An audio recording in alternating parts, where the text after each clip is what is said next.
Welcome to Queen City Cyber Consulting's channel. Please like, subscribe, and share. Hello, welcome back to Queen City Cyber Consulting. I don't know, folks. There's a lot going on in the world, um, and AI is one of those things. And SANS, which is a well-known, well-respected cybersecurity training and information company, put out their 2026 AI survey just recently. And I read through it and I contemplated it and I kind of reviewed it in terms of the people that I know in my local area who are dealing with these same kinds of things. Um, AI, it's becoming ubiquitous, and if you are looking to get into the cybersecurity arena, you cannot afford to ignore it. You need to know what it is, what its capabilities are, what its weaknesses are, how your adversaries are using it, etc., etc., etc. So the SANS survey had some really good information in it. Also, some, I don't know, maybe confirming information for me, um, as I'm dealing with this as well as most of us. If you work in the realm of IT or cyber, it's very, very true. AI is everywhere. It's become, like I said before, ubiquitous. If you need to go look that word up, please do. That means it's everywhere. You may not even see it, but it's there. It's on Google, embedded there in your search results. It's on Facebook, Twitter. Really, folks, it's on your cell phones. We are not going to escape this. Um, Nor can we deny its effects. I mean, I just read a study this morning that I made post about on some of my other social media accounts where they used AI in fixing a quadriplegic's ability to use his hands and touch and feel. That is amazing. Especially me, I have a bad back, so I've lost feeling in my legs and been known to fall down because I can't feel my legs, etc. I mean, really, that kind of work is amazing, um, and useful to the human condition. But as we deal with it when it comes to security, there are some things that we really, really need to keep in mind. Um, some of the core things we're seeing here is rapid adoption. There are definitely shallow foundations out there, and an increasing rate of failures um, across the board. AI is not perfect. Um, and I know we've all seen these big companies that are laying off thousands and thousands of people and claiming that it's because of AI. Well, what they come to find out is they were wrong. AI is not replacing humans and cannot replace humans because there always has to be what is known as human in the loop. And when it comes to cybersecurity, that principle stands true. We can't cast the human aside and rely on AI. So, what do we see in this report? Which I will link.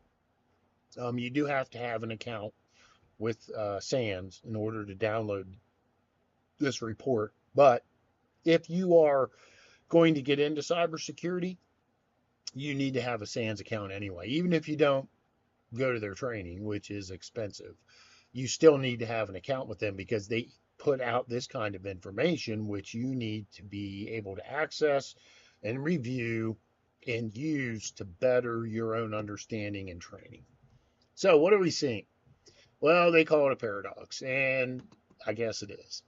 So, what are we seeing? Enterprise cybersecurity active adoption leaped from 50% in 2025 last year up to 78% in 2026. It is huge. And basically, it identifies that there is a mandate out there that companies are demanding that AI assisted security workflows be implemented and used. Okay, so the mandate's there. And where's that coming from? Well, the higher ups, your executive level, because they are seeing, I don't, how do I even describe this? They're seeing their competitors and their peers all talking about AI and implementing it and using it. So they're coming back to their company and saying, we've got to implement and use this too.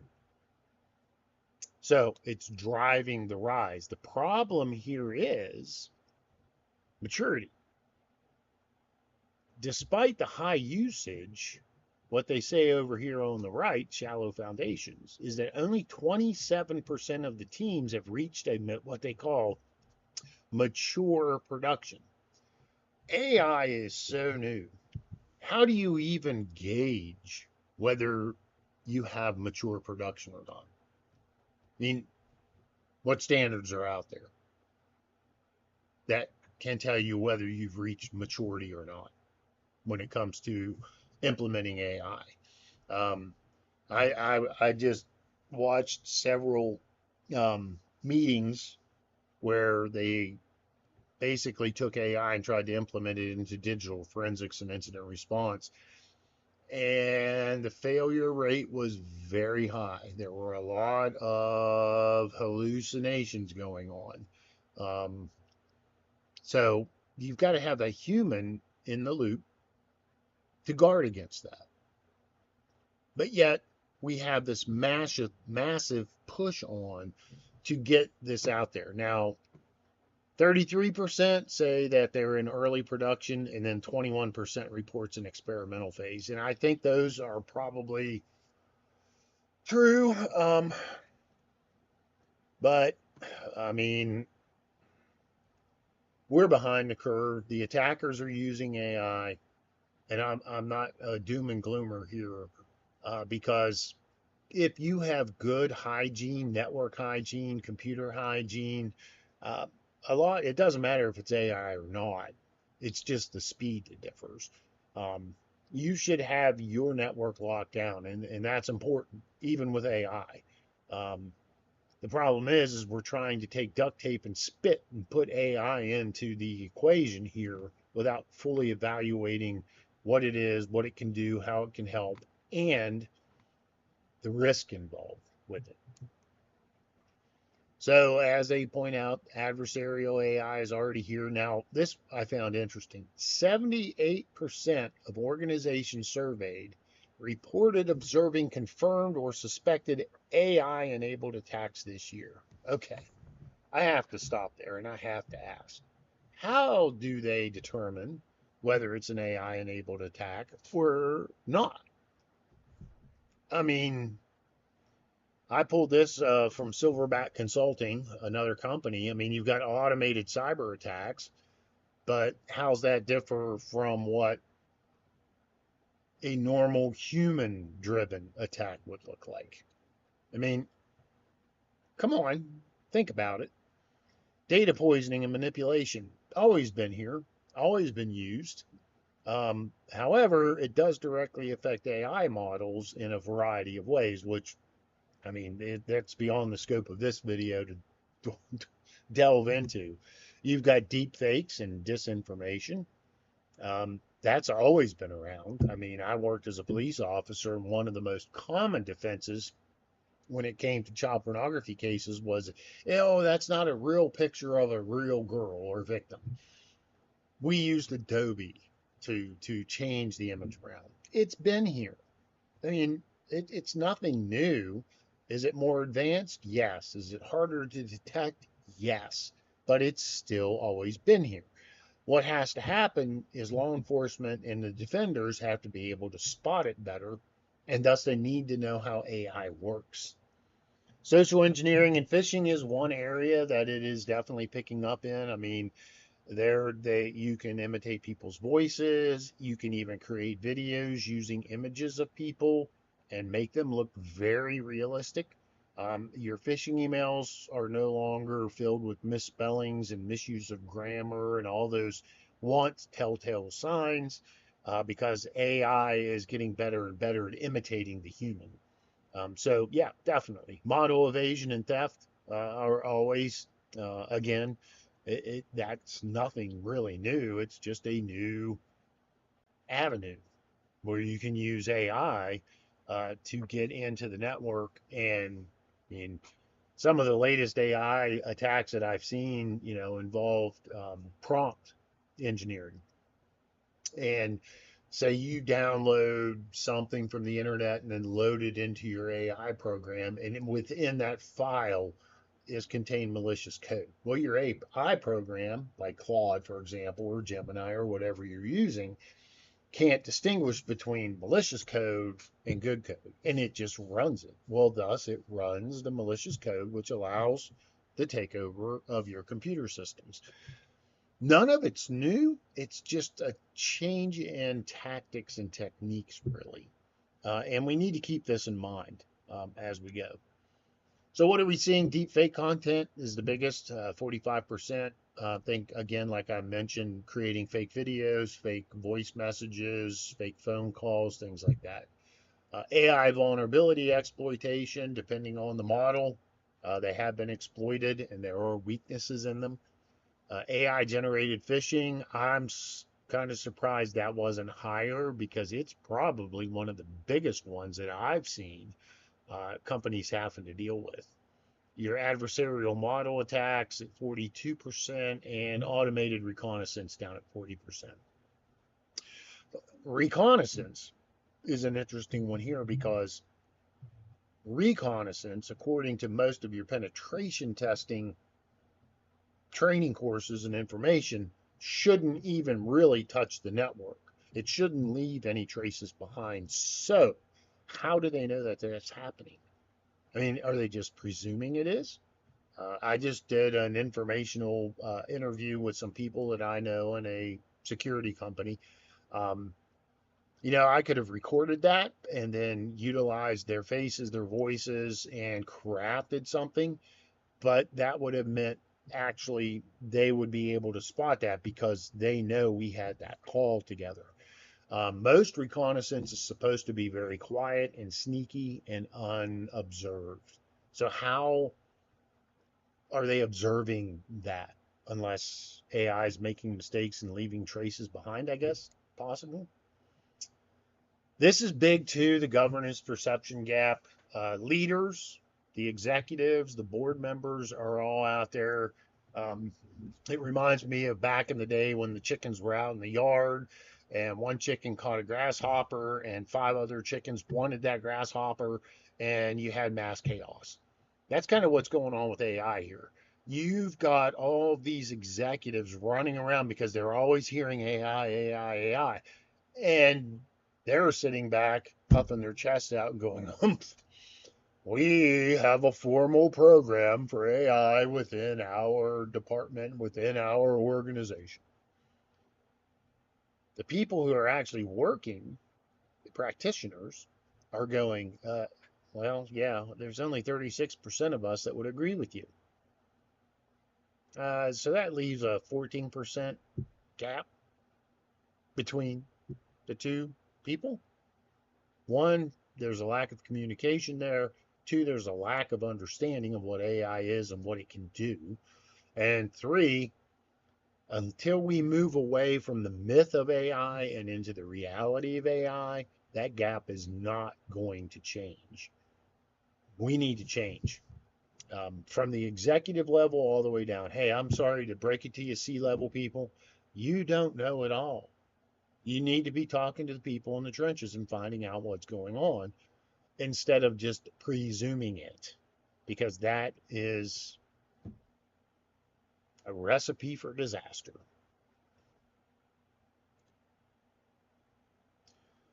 Some AI driven defense strategies that are out there. Behavioral detection is at 48% effective. So what they're doing is using AI to watch what the attackers do. Uh, it's really no different than dynamic versus static analysis, only you're using AI instead of another kind of tool to do it. User awareness training is at 45% effective. Um, it's no different. It hasn't changed. Social engineering's always been one of the most successful vectors of attack. Well, now all they're doing is using AI to do it. I mean, I've worked with pen test teams. I've done pen tests myself. It's easy to get somebody to do what you want them to do, even without AI. Now you top it off with AI and say create a video of the CEO instructing, say, his chief financial officer to send a deposit to a suspicious bank in the Philippines instead of just a simple email, which is what was done in the past. Well, yeah, then you're probably going to have to train your people on that. But it becomes imperative then to know that your trainer is aware of AI and the attack methodologies that are being used so they can actually train the people in reality. And human analysis review. It's 39% effective. You have to have humans in the loop.